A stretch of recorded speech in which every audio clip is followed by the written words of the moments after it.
আওয়ামী লীগ কী জিনিস সেটা বিটিভিতে লাইভ সম্প্রচার করে টেলিভিশনগুলোতে বলতে হবে, বুঝাইতে হবে।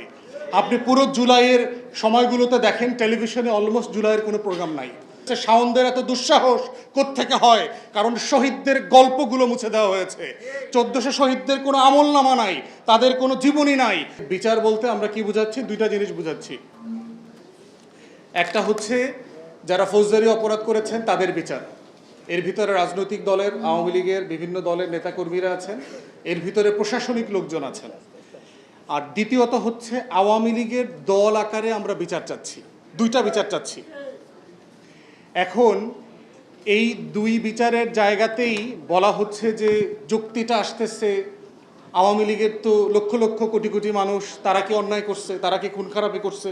দেখবেন যে কিছু আওয়ামী দলদাস, সেবাদাস সাংবাদিক, গণমাধ্যমে প্রচুর বেকার জ্যেষ্ঠ সাংবাদিক দেখবেন ইদানিং, কোনো কাজ নাই, খালি টকশোতেই শুনি সে সিনিয়র সাংবাদিক। যখন জিজ্ঞেস করি কোথায় কাজ করেন, বলে কোন বেকার, এই মুহূর্তে কোনো কাজ নেই। তো এই বেকার সাংবাদিকদের দেখবেন প্রচুর, তারা বলে কিন্তু আওয়ামী লীগের লক্ষ লক্ষ কোটি কোটি মানুষ আসলে কি ক্ষতি করছে, তাদের কেন বিচার হবে? হাসিনার বিচার হয়ে গেছে, আরও এই নেতাকর্মীদের বিচার টিচার হইলেই হয়। এবং এটা বলবার মধ্য দিয়ে যেটা হচ্ছে যে বিচারিক প্রক্রিয়াটাকে, বিচারটাকে ইটসেলফ প্রশ্নবিদ্ধ করা হচ্ছে। এবং এই 24-এর বিচার যখন করা হয় তখন দেখবেন যে পরিকল্পিতভাবে এইটাকে সুইচ অফ করে দিয়ে 71-এ নিয়ে যায়। দেখবেন যে আগেও তো বিচার হয় নাই, আগেও তো অমুক দল এটা করে নাই। কোন দল পালাইছে? মুসলিম লীগ পালাইছিল 71 সালে। মুসলিম লীগের নেতারা সবাই দেশে ছিল না তখন, যারা শাসক গোষ্ঠী 71-এর। ফজলুল কাদের চৌধুরী মুসলিম লীগের সবচেয়ে বড় নেতা ছিল, শেখ মুজিব তাকে জেলে মারছে।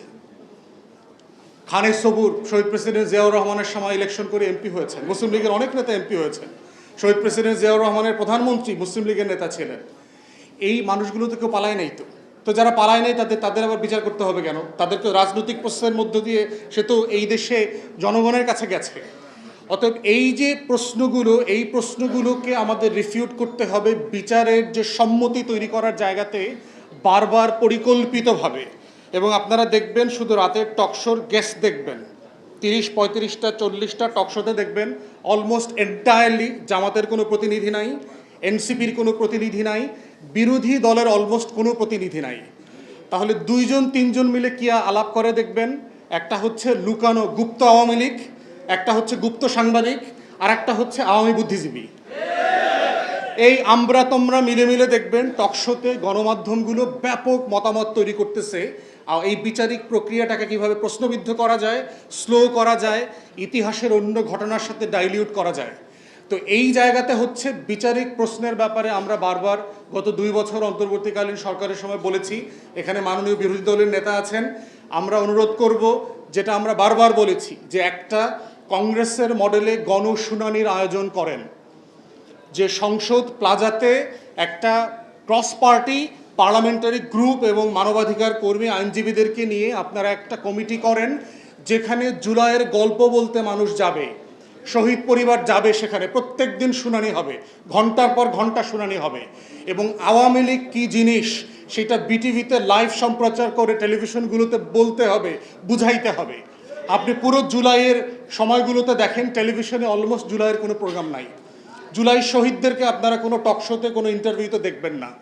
এই যে এই ঘটনাগুলো কিন্তু কাকতালীয় না। আমরা যারা গণমাধ্যমের চরিত্র বাংলাদেশে জানি, তাদের খতিয়ান আমলনামা জানি, তাদের মালিকানা সম্পর্কে জানি, এগুলো পরিকল্পিতভাবে করা হচ্ছে।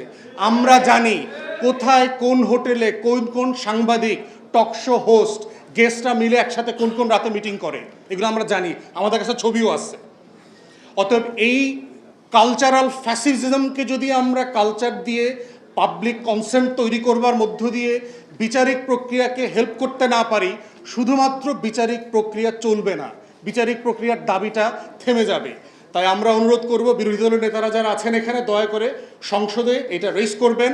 আমরা কংগ্রেসের মডেলে গণশুনানি চাই, যেখানে 24-এর সকল স্টেক হোল্ডার, যেই সন্তানের মাথায় 7.62 মিলিমিটারের বুলেট ঢুকেছে, সেই সন্তানের বাবার কান্না আমরা দেখতে চাই পাবলিকলি, মায়ের কান্না দেখতে চাই।